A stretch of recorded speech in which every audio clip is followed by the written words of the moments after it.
Hi viewers, this is Afiya. எல்லோரும் எப்படி இருக்கீங்க? நல்லா இருக்கீங்க நம்புகிறேன். நானும் ஸ்பெஷலாக உங்கள் கூட பேசிகிட்டு இருக்கும்போது தான் ரொம்ப ஹாப்பியாக இருக்கேன். நியூ சப்ஸ்கிரைபர்ஸ் எல்லாருக்கும் இந்த ஆஃபியோட ஸ்பெஷல் ஒன் ஹாய். எப்போவுமே நம்ம போடுற லாங் வீடியோ எண்ட் வரைக்கும் பார்த்துட்டு இருக்கவங்க எல்லாருக்குமே தேங்க்யூ ஸோ மச். இந்த வீடியோவும் நீங்கள் எதிர்பார்த்த மாதிரி இன்ட்ரெஸ்டிங்காக இருக்கும். கண்டிப்பாக வீடியோ எண்ட் வரைக்கும் மிஸ் பண்ணாமல் பாருங்கள். ரெகுலராக போடுற ஷார்ட்ஸ் வீடியோ பார்த்துட்ருக்கவங்களுக்கு தெரியும், எனக்கு ஃபீவர் இருந்து ஹாஸ்பிட்டல் போயிட்டு வந்தது. ஃபீவர் சரியாயிடுச்சு, பட் இந்த த்ரோட் பெயின் மட்டும் அப்படியே இருக்குது. வாய்ஸ் எனக்கு ரெகுலராக கொடுக்கறது கொஞ்சம் கஷ்டமாக இருக்குது. எனக்கே பேசும்போது எப்படி இருக்குன்னா, அப்படியே மூக்கால் பேசுகிற மாதிரி தான் இருக்குது. கொஞ்சம் அட்ஜஸ்ட் பண்ணிக்கோங்க. இந்த வீடியோலேயும் அப்படி தான் இருக்கும். லாஸ்ட் வீக் லாங் வீடியோ நான் போடலை. இந்த ரீசன் பார்த்தீங்கன்னா இதுக்காக தான். ஏன்னா எனக்கு அப்போ சுத்தமாக பேசவே முடியல. நான் ஷார்ட்ஸுக்குன்றனால 1 மினிட்னால ஏதோ ஒரு கஷ்டப்பட்டு பேசிடுறேன். பட் லாங் வீடியோ சான்ஸே இல்லை அந்த டைமில். அதனால தான் லாங் வீடியோ லாஸ்ட் வீக் போட முடியல. ஸோ இந்த வீடியோவும் கொஞ்சம் அப்படி தான் இருக்கும்னு நினைக்கிறேன். தயவு செஞ்சு அட்ஜஸ்ட் பண்ணிக்கோங்க. லாஸ்ட் வீக்கே தங்கச்சி கோல்டு கம்பல் வாங்கணும்னு சொல்லிட்டு கூப்பிட்டுருந்தா. அப்போ நான் சொன்னேன், எனக்கும் ஜிஆர்டி கார்டு க்ளோஸ் ஆக போகுது. ஸோ 2 பேரும் ஒன்றா வாங்கிக்கலாம், ஒரே டைம் போகலாம் அப்படின்னு சொல்லிட்டு அவளை ஒரு 1 வீக் வெயிட் பண்ண வச்சுட்டேன். இப்போ தான் அதுக்கான ரைட் டைம் வந்ததுன்னு நினைக்கிறேன். ஸோ எனக்கும் அவளுக்கும் கோல்டு வாங்கலான்ட்டு ஜிஆர்டி வந்திருந்தோம். 2 பேரும் கம்பல் வாங்குற இடத்துல உட்காந்துட்டு ஃபுல்லாக பார்த்துட்டு இருந்தோம். அவளுக்கு ஜிமிக்கி கம்பல்னால் ரொம்ப பிடிக்கும். ஜிமிக்கி கம்பல் யாருக்கு தான் பிடிக்காது? எல்லாருக்குமே தான் பிடிக்கும். யாருக்கு ஜிமிக்கி கம்பல் பிடிக்குன்றதுங்க மறக்காமல் கமெண்ட்டில் சொல்லுங்கள். கண்டிப்பாக எல்லார் வீட்லேயும் சின்னதோ பெருசோ ஏதோ ஒரு ஜிமிக்கி கம்பல் வச்சுருப்போம். எவ்வளோ ட்ரெண்டிங்கான இயரிங்ஸ் வந்தாலுமே எல்லார் வீட்லேயும் காமனாக ஒரு ஜிமிக்கி கம்பல் இருக்குது இல்லையா? ஸோ ஜிமிக்கி கம்பல்ன்றது சின்ன வயசில் இருந்தே கேட்டுட்டு இருக்க ஒரு கம்பல் அது. ஜிஆர்டியில் எப்போவுமே டீ காஃபின்னு உள்ளே என்ட்ரி ஆனதுமே ஜாய் செக்ஷனில் போய் உக்காந்துட்டோம் அப்படின்னாலே நம்மளுக்கு டீ காஃபி ஜூஸ்னு கொண்டு வந்துடுவாங்க. ஸோ யார் வேணாலும் வாங்கி எவ்வளோ வேணால் குடிக்கலாம். எனக்கு எப்போவுமே டீ தான் பிடிக்கும். நானும் விக்கியும் பார்த்தீங்கன்னா நாங்கள் 2 பேரும் டீ குடிக்கிற ஒரு ஆள். ஆனால் பார்த்தீங்கன்னா ஜிஆர்டியில் காஃபி கொடுத்துட்டாங்க. ஸோ காஃபின்றனால நானும் வேணாம் சொல்லிட்டேன். விக்கி ஐ திங்க் வேணாம் தான் சொல்லிட்டான்னு நினைக்கிறேன். என் தங்கச்சி மட்டும் காஃபி சொல்லிட்டா. அவள் சொன்னதுக்கப்புறம் எனக்கு டெம்ட் ஆயிடுச்சு. நான் சொன்னேன், எனக்கு கொஞ்சமாக கொடு அப்படின்னு சொன்னேன். பட் அவள் என்ன நினச்சான்னு தெரியல, எல்லாமே குடிச்சிட்டா. நான் காஃபி இருக்குதுன்னு நினச்சி இடன்னு சொன்னதுக்கப்புறம் சுத்தமாக காஃபி இல்லை. எனக்கு அது இல்லைன்னு சொன்னது என்னமோ மாதிரி ஆயிடுச்சு. காஃபியோ டீயோ எதுவும் சூடாக குடிக்கலாம்னு நினச்சேன். பட் எதுவும் நடக்கலை. சரி வீட்டுக்கு வந்துட்டு கொஞ்சம் ரெஸ்ட் எடுத்துகிட்டு அதுக்கப்புறம் நம்ம வீட்டில் போடுற ஸ்பெஷல் டீ, நான் போடுற டீ எனக்கு ரொம்ப பிடிக்கும். நம்ம வீட்டு டீ, அது கூட ஸ்பெஷலாக 2 பிஸ்கெட். எனக்கு 2 பிஸ்கெட் ஈவினிங் டைமில் தொட்டு சாப்பிட்டா தான் கொஞ்சம் திருப்தியாக இருக்கும். அதே மாதிரி டீ பிஸ்கெட்டுன்னு சொல்லிட்டு திருப்தியாக சாப்பிட்டுட்டு கொஞ்சம் உட்காந்துட்டேன். ஜிஆர்டி போகிறதுக்கு முன்னாடியே 2 ஸ்பூன் கடுகு, ஒரு 15 முந்திரியை ஊற வச்சுட்டு இருந்தேன். ஏன்னா ஒரு 2 மணி நேரம் ஊறணும் இந்த ரெசிபிக்கு. ஒரு சூப்பரான கடுகு கோழிக்கறி ரெசிபி. இந்த ரெசிபி இது வரைக்கும் நான் சாப்பிட்டதே கிடையாது, டேஸ்ட்டும் பார்த்ததில்ல, கேள்விப்பட்டதும் கிடையாது. இதுதான் ஃபஸ்ட் டைம். என்ன மாதிரியே இப்போ தான் கேள்விப்படுறீங்க அப்படின்னா மறக்காமல் கமெண்ட்டில் சொல்லுங்கள்.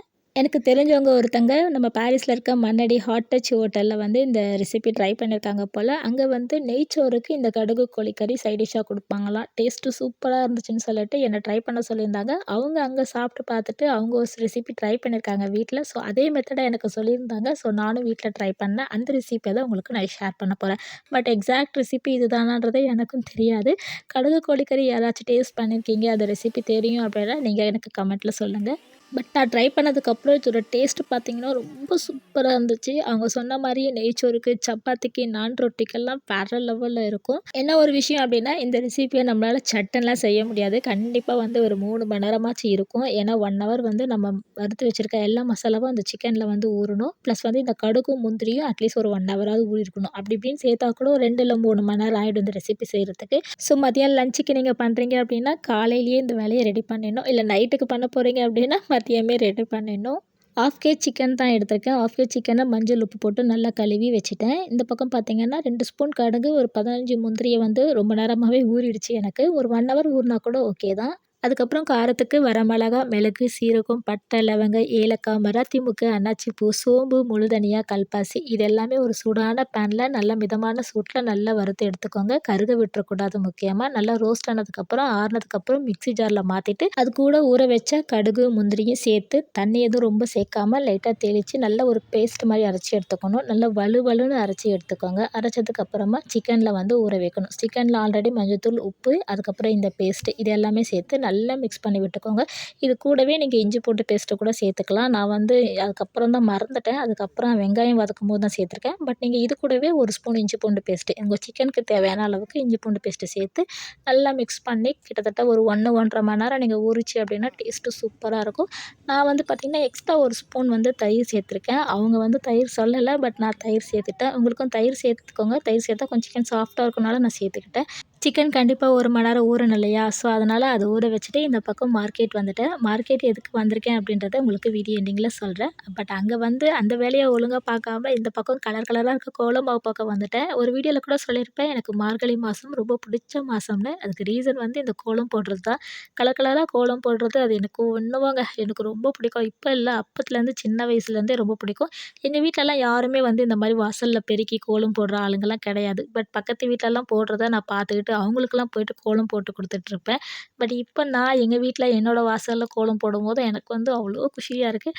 அதை வந்து டெய்லி வந்து நான் காலையில் கோலம் போடுறத ஒரு சின்ன ஷார்ட்ஸாக எடுத்து நம்ம சேனலில் அப்லோட் பண்ணிகிட்ருக்கேன். வீடியோ பார்க்காதவங்க போய் பாருங்கள். பார்த்தவங்க எப்படி இருக்குதுன்றதை மறக்காமல் கமெண்ட்டில் சொல்லுங்கள்.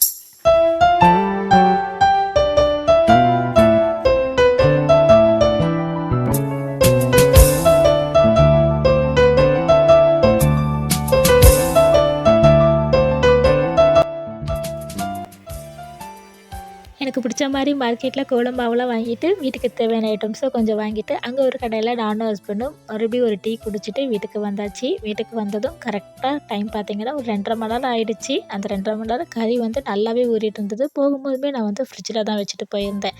சரி, ஓகே, கடுகு கோழிக்கறி செய்யலாமா? கண்டிப்பாக இந்த கடுகு கோழிக்கறிக்கு கொஞ்சம் அடிகனமான பாத்திரமே எடுத்துக்கோங்க. 2 ஸ்பூன் எண்ணெய் விட்டுக்கோங்க. எண்ணெய் சூடானதுக்கப்புறமா நல்லா ஒரு கொஞ்சமாக வந்து புதினாவையும் கொத்தமல்லி நல்லா நறுக்கி அதையுமே சேர்த்துக்கோங்க. ரொம்பலாம் தேவையில்லை, சும்மா அந்த வாசனைக்கு நல்லா சேர்த்து அது ஒரு 2 பெரட்டு பெரட்டினதுக்கப்புறம் ஒரு 3 வெங்காயம் நல்லா பொடிசாக நறுக்குனது சேர்த்துக்கோங்க. அதுக்கு முன்னாடி பச்சை மிளகா சேர்த்துக்கோங்க. பச்சை மிளகா எல்லாமே உங்கள் காரத்துக்கு ஏற்ற மாதிரி சேர்த்துக்கோங்க. நான் இஞ்சி பூண்டு பேஸ்ட்டு சிக்கனில் சேர்க்காததுனால இப்போ சேர்த்துக்கிட்டேன். எல்லாம் சேர்த்து இதோட பச்சை வாசனை போகிற வரைக்கும் நான் நல்லா வதக்கி விட்டுக்கிட்டேன். இந்த ரெசிப்பியை நான் டேஸ்ட் பண்ணாததுனால வெங்காயம் எவ்வளோ தூரம் வதங்கணும்னு தெரியல. நார்மலாக வந்து ஒரு சிக்கன் கிரேவிக்கெலாம் வெங்காயம் நல்லா வதங்கினா தான் டேஸ்ட் இருக்கும். ஸோ அந்தளவுக்கு நான் வந்து நல்லாவே வதக்கிக்கிட்டேன். 2 தக்காளியை மிக்ஸி ஜாரில் போட்டு பியூரி மாதிரி எடுத்து அதையுமே சேர்த்துக்கிட்டேன். தக்காளி வந்து நான் நார்மலாகவே பச்சையாகவே தான் மிக்ஸி ஜாரில் அறுத்து சேர்த்துக்கிட்டேன். பட் வந்து இது வேக வச்சு ஏதாச்சும் அரைக்கணுமா என்னன்னு தெரியல. நான் பச்சையாகவே அரைச்சி சேர்த்துக்கிட்டேன். இப்படி சேர்க்கும் போதுமே டேஸ்ட்டும் சூப்பராக இருந்துச்சு. இதோட பச்சை வாசனை எல்லாம் போனதுக்கப்புறமா நம்ம மேரினேட் பண்ணி வச்சுருந்த சிக்கனை வந்து சேர்த்துக்கணும். தண்ணி எதுவுமே சேர்க்கவே கூடாது. இந்த சிக்கன்லேருந்து வர தண்ணி தான் இந்த சிக்கன் கிரேவிக்கு கரெக்டாக இருக்கும். அதனால தான் அடிகனமான பாத்திரமாக எடுத்துக்க சொல்லிட்டேன். நல்லா லோ ஃப்ளேமில் மூடி போட்டு அப்போ எடுத்து எடுத்து கிளறிக்கிட்டே இருங்க. ஏன்னா முந்திரி சேர்த்ததுனால கண்டிப்பாக அடிப்பிடிக்கும். அதனால தான் அடிகனமான பாத்திரமாக எடுத்துக்க சொல்லியிருக்குது. ஸோ நடுவில் வந்து மிக்சிங் கொடுத்துக்கிட்டே இருங்க. நல்லா ஆயில் பிரிஞ்சு வரும். நான் வந்து ஆயில் பார்த்திங்கன்னா ரொம்ப கம்மியாக தான் ஊற்றினேன். ஆனால் நல்லாவே வந்து ஆயில் பிரிஞ்சு வந்துச்சு. மேபி வந்து அந்த முந்திரிலேருந்து வர எண்ணெயா என்னன்னு தெரியல. ஆனால் இந்த ஆயில் வந்து அவ்வளோ டேஸ்ட்டாக இருந்துச்சு. இந்த ரெசிபியை வந்து அவங்க நல்லெண்ணெயில் செய்ய சொன்னாங்க. பட் நான் கடலை எண்ணெயில் செஞ்சுட்டேன். ஆனால் கடலை எண்ணெயில் செய்யும்போது கூட டேஸ்ட் வந்து சூப்பராக இருந்துச்சு. நெக்ஸ்ட் டைம் வந்து நான் கண்டிப்பாக நல்லெண்ணெயில் செஞ்சு ட்ரை பண்ணி பார்க்க போகிறேன்.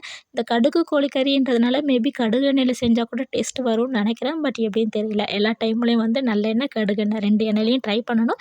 அதுக்கு முன்னாடி நெக்ஸ்ட் மந்த் வந்து என்னோடய பர்த்டே வருது. ஸோ அந்த பர்த்டேக்கு அவங்க சொன்ன அந்த மண்ணடி ஹாட் டச் ஹோட்டலில் போய்ட்டு இந்த ரெசிபியை நான் டேஸ்ட் பார்க்கணும்.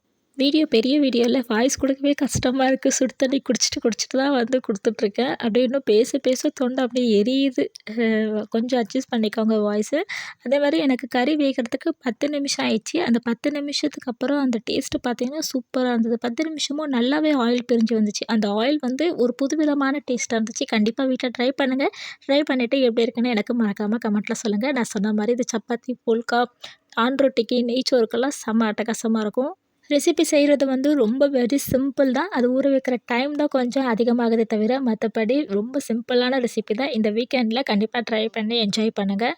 எல்லாருக்கும் முடி கொட்டுறது வந்து காமனான விஷயம் தான். ரொம்ப அதிகமா கொட்டினா தான் அதுக்கான சின்சியராக நம்ம ஒர்க் பண்ண ஆரம்பிப்போம். பட் நார்மலா வந்து ரெகுலர் டேஸில் வந்து கொஞ்சமாவது முடி கொட்டும். கொட்டவே கொட்டாது அப்படின்லாம் யாருக்குமே இருக்காது. எல்லாருக்குமே கண்டிப்பா வந்து கொட்டும். நம்ம தண்ணி, ஷாம்பு மாற்றி மாற்றி யூஸ் பண்ணுறது, ப்ளஸ் வந்து நம்மளோட ஒர்க் ப்ரெஷர் வெளியே போயிட்டு வர்றது எல்லாத்துலேயுமே வந்து நம்மளுக்கு முடி வந்து கொஞ்சமாச்சும் லாஸ் ஆகும். பட் ஒரே அடியா வந்து மண்டையே தெரியிற அளவுக்கு வருது அப்படின்னா, கண்டிப்பா அதுக்கு வந்து நம்ம என்ன ஏதுன்னு பார்க்கணும். என்னுடைய ஹஸ்பண்டுக்கு ஒரு 1 இயராவே வந்து முடியெல்லாம் கொட்டிட்டே இருக்கு. ஸ்டார்ட்டிங்லேயே வந்து நாங்க அத அந்த அளவுக்கு வந்து கண்டுக்காததுனால, இப்போ கொஞ்சம் அதிகமாவே கொட்டுற மாரி இருக்கு. ஆரம்பத்தில பார்த்தீங்கன்னா, அவர் செய்ற ஒர்க்னால தான் வந்து அந்த மாரி இருக்குதுன்னு சொல்லிட்டு நாங்கலாம் நெனச்சுட்டு இருந்தோம். பட் அப்படிலாம் இல்ல. நாங்களும் தண்ணி, ஷாம்புன்னு எல்லாம் மாத்தி யூஸ் பண்ணி பார்த்தாச்சு. பட் அந்த அளவுக்கு எதுவுமே ரிசல்ட் வரல. நான் வந்து தலைக்கு நெறைய ஹேர் பேக் போடுவேன். பட் அவர் வந்து எதுவுமே போடுறதுக்கு அவருக்கு ஃபர்ஸ்ட்டு டைம் இருக்காது. அதனால அவரால போட முடியாது.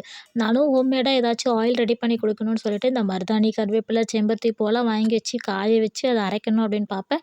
நான் காய வைக்கிற டைம் வந்து பார்த்தீங்கன்னா, நல்லா மழை வந்து கெடுத்துரும். ஒண்ணு இருந்தா ஒண்ணு கிடைக்காது. அதனாலேயே அது அப்படியே தள்ளி போயிட்டே இருந்துச்சு. சரி காய வைக்காம வேற என்ன ஆயில் எப்படி ரெடி பண்ணலான்னு பார்க்கும்போது தான் யூடியூப்ல இந்த ஆயில் வந்து ரெடி பண்ணுறது பார்த்தேன். இந்த வேம்பாலம் பட்டை இது போட்டு பண்ணுறது பார்க்கும்போது கொஞ்சம் ஈஸியா இருந்துச்சு. நம்ம நாட்டு மருந்து கடையிலயுமே கொஞ்சம் ஈஸியா கிடைக்குதுன்றதுனால நான் இத வாங்கிட்டு வந்துட்டேன். வெட்டிவேர், வேம்பாலம் பட்டை, கொஞ்சம் வெந்தயம், செம்பருத்தி பூ இது எல்லாமே சேர்த்து நல்லா ஃப்ரெஷ்ஷான கோகோனட் ஆயில்ல டபுள் பாயில் மெத்தட்ல நான் பண்ணிட்டேன். கொஞ்சம் வெது வெதுன்னு சூடு வந்ததும் இது எல்லாமே ஜஸ்ட்டு நீங்க போட்டுட்டு ஆஃப் பண்ணிட்டு ஒரு 8 மணி நேரம் ஊற வச்சு பார்த்தீங்கன்னா, இந்த ஆயில் வந்து நல்லா சூப்பராவே ரெடி ஆயிடும். நான் ஆயில் காய்ச்சி அதுக்கப்புறம் ஆஃப் பண்ணதுக்கப்புறம் எல்லாமே போட்டதுக்கப்புறம் வந்து அப்பவே வந்து பிங்க் கலர்ல மாறிடுச்சு. சரி ஒரு 8 ஹவர்ஸ் ஊறுனதுக்கப்புறமா எடுத்து பார்க்கலான்னு ஊத்துனேன். நான் வந்து 1/2 லிட்டர் எண்ணெய் ஊத்தியிருப்பேன். பட் எனக்கு 1/2 லிட்டரே வந்து எக்ஸாக்ட்டா கிடைக்கல. அதுலேருந்து கொஞ்சம் கம்மியா தான் வந்து எனக்கு கிடைச்சது. ஆனா பார்த்தீங்கன்னா, கலர் செம்ம கலர் நல்லா ரெட் கலர்ல ரெட் மாரி, ரோஸ் மாரி, பிங்க் மாரி என்ன கலர்ன்னே சொல்ல தெரியல. அந்த அளவுக்கு நல்ல கலரா இருந்துச்சு. அந்த கலர் வந்து ரொம்ப எப்படி சொல்றது? அது பார்க்கும்போதே நம்மளுக்கு வந்து ஊத்தி பார்க்கணும், தலையில தேய்ச்சு பார்க்கணும் அப்படின்ற மாரி இருந்தது. கையிலலாம் வந்து அந்த கலர் ஒட்டவே இல்ல. நான் நெனச்சேன் கையில கலர் ஒட்டும், தலை முடியெல்லாம் வந்து அந்த கலர் மாறும்னு பார்த்தேன். பட் அந்த மாரிலாம் எதுவுமே இல்ல. நல்லாருக்கு ஆயிலு. இது வேம்பாலம் பட்டை பார்த்தீங்கன்னா, நல்லா வந்து முடி வந்து ரொம்ப அடர்த்தியா வளரும். இருக்கிற முடி அட்லீஸ்ட் வந்து கொட்டாது. அது வந்து ஸ்ட்ராங்கா வந்து சொல்லலாம். பட் முடியும் வந்து நல்லா வளரும். அதேமாரி இந்த இளநரைலாம் இருக்கு பார்த்தீங்களா, ஒயிட் ஹேர் இதெல்லாம் வந்து இதில கண்டிப்பா வந்து வராது. கிளியர் பண்ணிடும்னு சொன்னாங்க. சரி ஓகே ஈஸியா இருக்க மெத்தடு ரெடி பண்ணி பார்ப்போம் அப்படின்னு சொல்லிட்டு ஆயில் வந்து ரெடி பண்ணிட்டேன். இப்ப எனக்கு இதுதான் முடி. இதுதான் ஃபர்ஸ்ட் டைம். இந்த வீடியோ எடுக்கும்போது தான் இந்த ஆயில் யூஸ் பண்ண போறேன்.